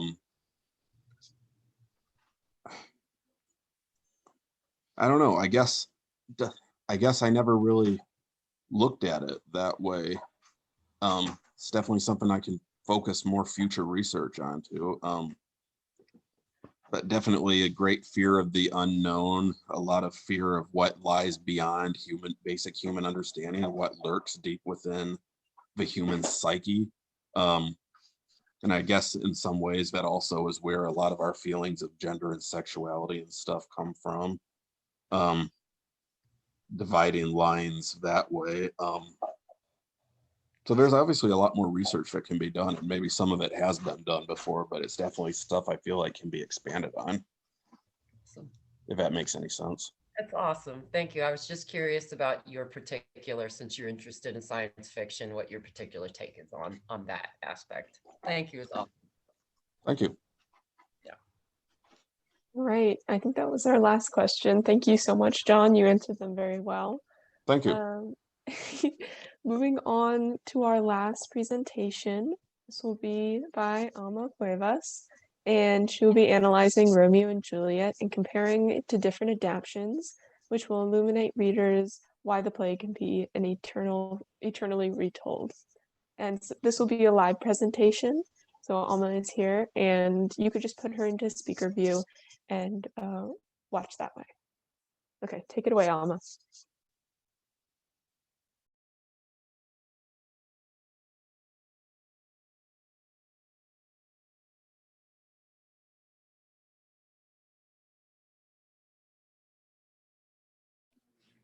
I need to share my screen, right? Yeah.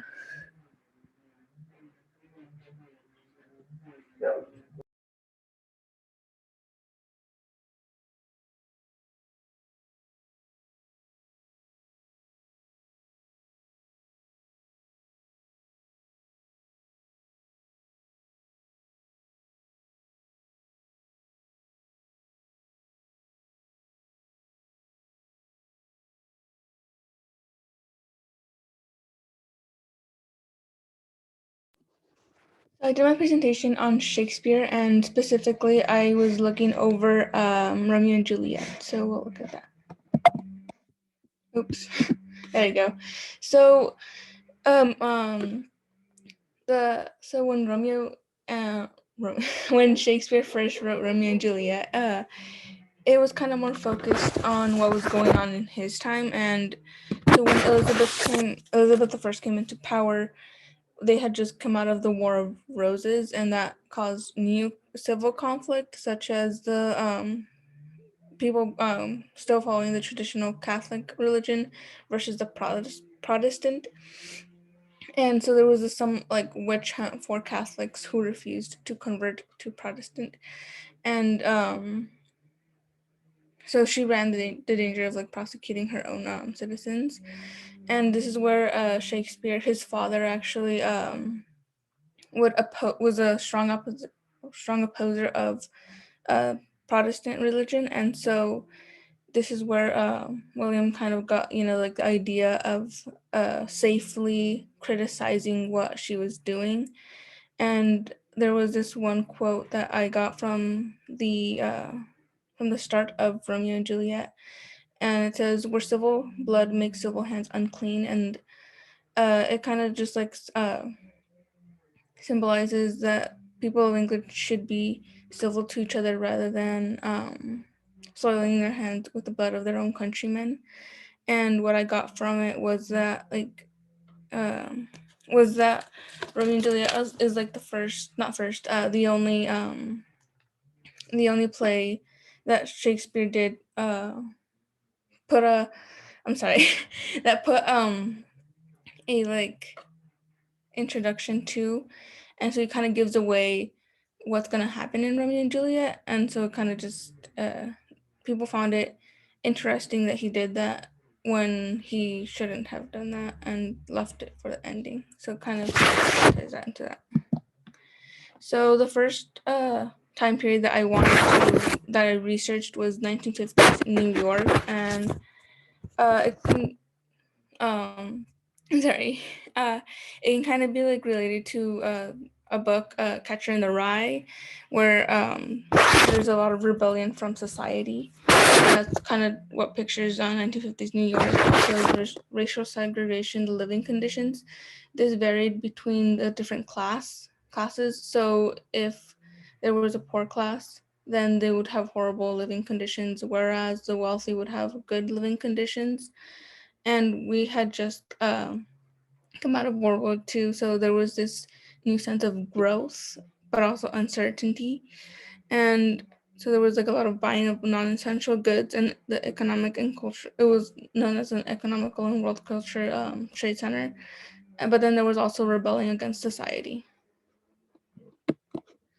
And so the first adaptation that I analyzed, West Side Story, because of its multiracial, it was on a multiracial blue-collar neighborhood, and it focused most on realism, in the sense that it wasn't a love story. It was more of showing the truth behind what was going on. So it was inspired by the Chicano turf wars, and there were some language changes due to that. So it kind of focused more on how it focused mostly on the social problems that is presented in West Side Story. And a major difference from West Side Story is that Maria doesn't kill herself like Juliet does, but instead she stands up for herself. So we see this like feminist role and break that she does, and that ties into the realism. Another of the time period that I researched was the 1960s, and so with good jobs there was comfortable homes and cars. Also, teenagers and young adults thought that that their parents were too materialistic, and that led to them rebelling against their parents' values, and also led to counterculture, a lifestyle. So there was more anti-war demonstrations that they would go to, green movements and feminist groups. And they also rejected traditional family relationships, and this led to changes in like religion, work ethics, education, and that sorts of things. And so the other adaptation that I looked at was Franco Zeffirelli's 1928 Romeo and Juliet. And so with this one, he introduced younger actors who didn't have the limelight, and this was to appease more of the younger audience, like young adults. This gave the film a different type of realism, so that young people could resonate with the film. And some changes included cutting the long dialogue, but while containing Shakespearean dialogue, and there was more emphasis on the reaction. Lastly, I researched on in 1990, and this was big and more focused on big and elaborate homes, more like expensive automobiles, and with that came longer work hours. And gambling was also seen more as a part-time, like a pastime thing. And also with that, adolescents and teenagers were being more involved with like deadly shootings. And I think it's important to note that in 1993, the Brady Handgun Violence Prevention Act was enacted, along with, and it also didn't help that there was a second mafia war and the conflict waged between the Sicilian mafia. So there's that. And then this whole entire thing like really led to like spiritualism, or like corporate spiritualism, that emphasized individuality, but there were still like some uncertainties with like, you know, gun violence and stuff like that. And people were emphasizing that it was their responsibility for their own happiness and fulfillment.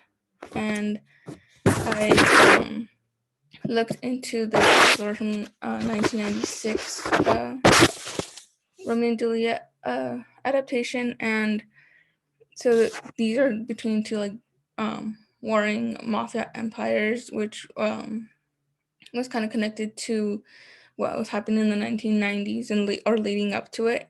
Also, the swords were replaced by guns and were renamed as dagger or sword. Paris, Lord and Lady Montague and Capulet were given their first names, and it was to give it more of a casual feeling. Also in like the 1990s, the fashion was more of casual, so that kind of went with that. And Friar Lawrence was referred to as Father Lawrence, and it gave it a more modern take on Romeo and Juliet. And then Prince Escalius was changed to police chief of Verona and referred to as Captain Prince. And then it's still retains its Shakespearean dialogue, but in a modern take. And then the underlying message is that the theme of violence is prevalent through the adaptations of Romeo and Juliet. This often result in death, demonstrating that violence is a breeding ground for violence. Also, I would like to mention Romeo and Juliet isn't really a love story. It's more of a tragedy. So yeah, and that's yeah. There you go. Oh, there you go.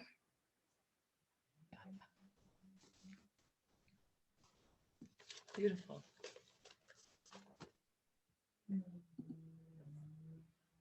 All right, wonderful. Thank you so much. That was a good synopsis of all of those different levels and layers. You want to speak, Christine? Oh no, I was going to say the same thing. That was an excellent presentation, and just opening it up to any questions from the audience. I'll ask one. First of all, it's nice to meet you, Alma, and congratulations on your election to student trustee. My question for you is, after analyzing all of these different adaptations of Romeo and Juliet and looking at current trends and cinematic adaptations today, what do you see in your mind what a potential future adaptation of Romeo and Juliet might be focusing on based on what you've seen going back in time? Thank you, John. Yeah, like okay, so this all started like with like at the very beginning of like the semester, right? And so I asked my teacher, I was like, can I like do a presentation on like how Shakespeare has like modified Romeo and Juliet and how this like filmed. And so like that's like a perfect, like I wanted to do like how it might like look in the future, or like looking at the current events now. And yeah, I think we always your question again, I think it will change. So yeah.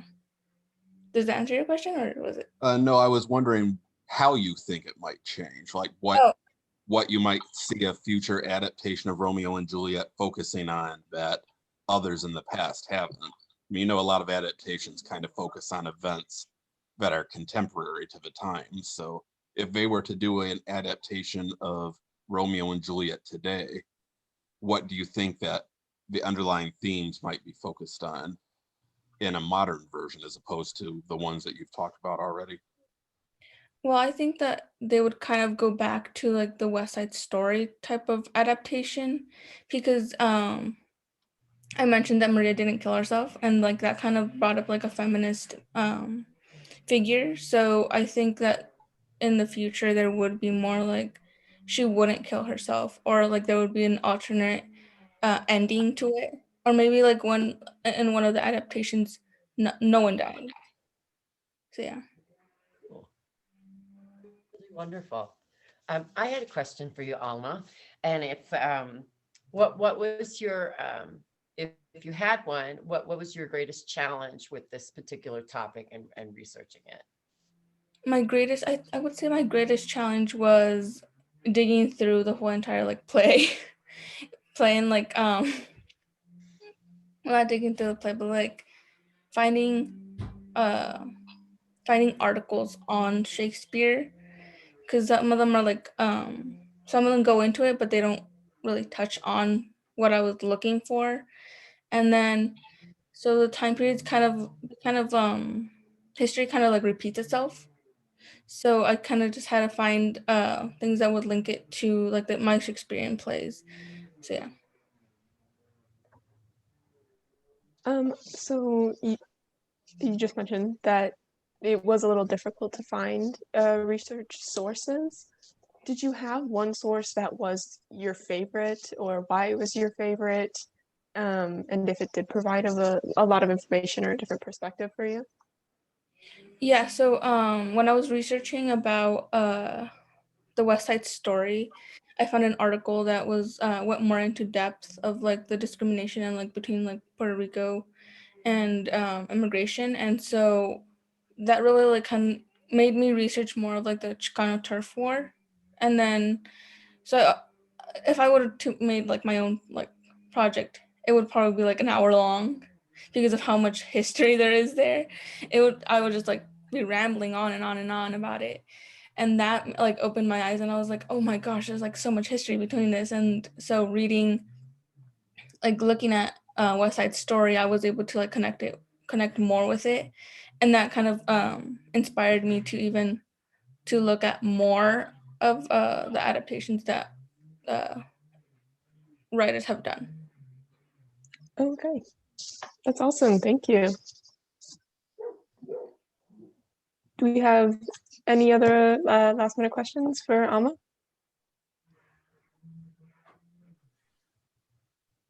All right, that was our last presentation. Thank you so much to all of our presenters. You did incredible. We will not be starting up. When's Elizabeth?